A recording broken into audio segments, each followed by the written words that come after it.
Hey guys, welcome back to this YouTube channel. If it's your first time tuning in, my name is Salvador Brigman, and to give you a bit of context here, so I run the Crowdfunding Demystified YouTube channel, the one you're watching right now. I run the Crowdfunding Demystified podcast, which you can find in iTunes, over 100 positive reviews, lots of downloads. A lot of people have been helped by that podcast. And I got started in the industry in 2012. So I started blogging. My blog is crowdcrux.com if you want to check that out. I started talking about crowdfunding, Kickstarter, Indiegogo, how to raise money. I then transitioned that into interviewing people who have raised money and really breaking down what they did right. I also run KickstarterForum.org and CrowdfundingForum.com. So I have a lot of experience in terms of how crowdfunding works, who it's right for, etc. And in this video, I'm going to be sharing not just how crowdfunding works, but a little bit of the secret sauce, if you will. I'm just going to focus on rewards-based crowdfunding and donation-based crowdfunding, or charity crowdfunding, if you will. There are lots of other types, actually. There's real estate crowdfunding. I put out some videos on that. There's equity-based crowdfunding. I've talked about that also. And there is debt-based crowdfunding, sites like Prosper and peer-to-peer lending style sites. Lending Club is another great example where you can actually get a loan which is funded by a bunch of different investors. So there are different forms of crowdfunding, but on this video, we're just talking about rewards-based crowdfunding and donation-based crowdfunding. So rewards-based crowdfunding, we think of Kickstarter, Indiegogo. Those are the two major sites out there. This is for entrepreneurs. This is for people who have created a product of some kind, who have created a technological gadget, and also for creative types. So creative type could be, hey, I'm a writer, I want to crowdfund my next upcoming publication. Hey, I'm really great at painting, I want to raise money for that. Or say I'm even an actor, or I'm putting on some kind of a theater project, you can raise money for that on Kickstarter or Indiegogo. So there are entrepreneurs and there are creative types of people. They can both use crowdfunding.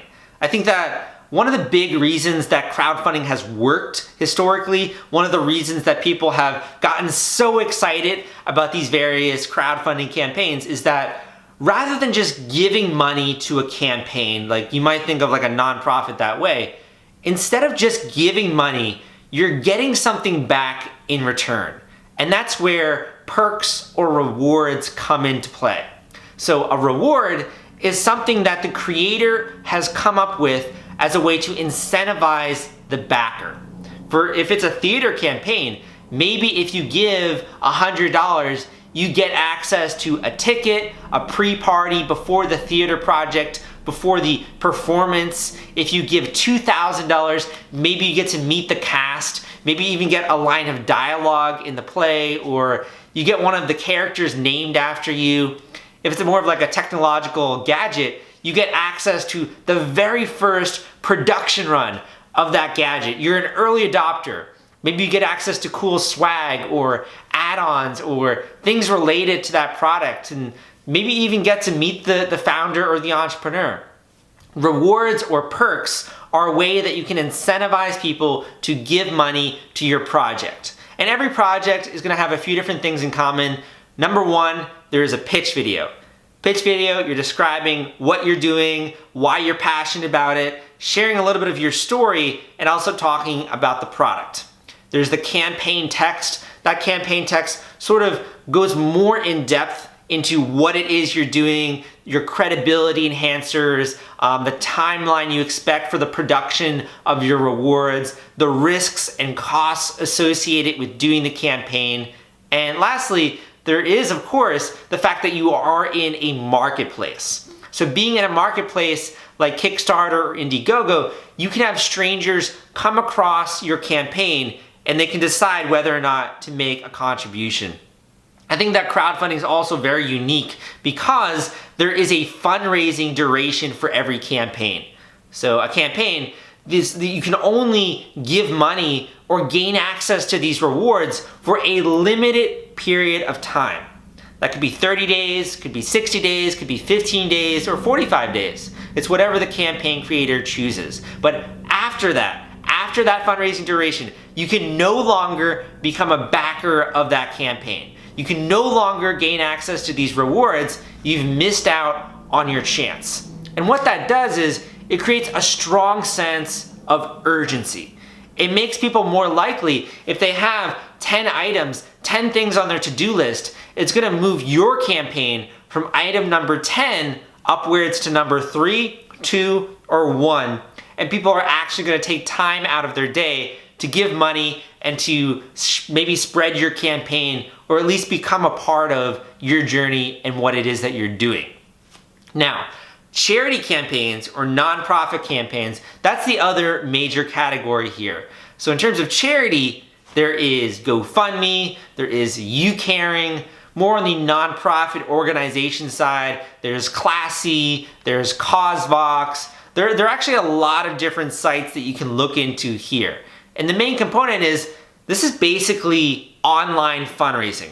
You take a lot of the similar metrics, a lot of the similar things that go into a traditional campaign for fundraising. It could be like a grassroots campaign. You take all of that, you put it online. That's pretty much what donation-based crowdfunding is, with a few different exceptions, mainly being because it is online, you can take advantage of social media, you can take advantage of email lists, using that as a way to get donors to your actual crowdfunding campaign. You can have people actually run a campaign for you because for whatever reason, they've noticed that you need help.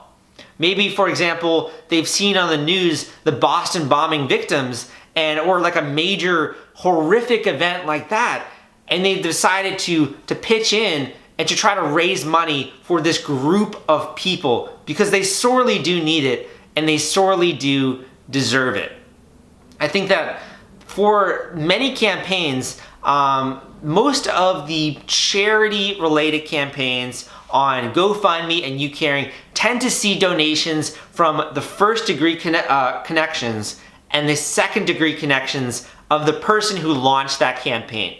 For nonprofits, this is an incredible way to engage their donor base. This is a way that you can engage those millennials who primarily get their news from Facebook, Twitter, Instagram, Snapchat, etc. This is a way to milk your donor base and to engage with them in a new way. If you're a beginning nonprofit, it can also be one way to put yourself above the pack to gain a little bit of social media clout, maybe to have reporters write about you because you are experiencing donations to this new crowdfunding campaign. You're seeing donations pour in. This is a great way to get on the attention of the media. So that's another, I think, big plus here. Just being online and putting yourself out there, it really puts you head and shoulders above everyone else. And to close out this video, I am a 25-year-old guy. You know, you can see my level of maturity here. I'm wearing a Ghostbusters t-shirt, you know, and despite being 25, I've had videos on YouTube do over 1,000 views. I think my top video has done over 10,000 views. To think that I am reaching that many people is astounding.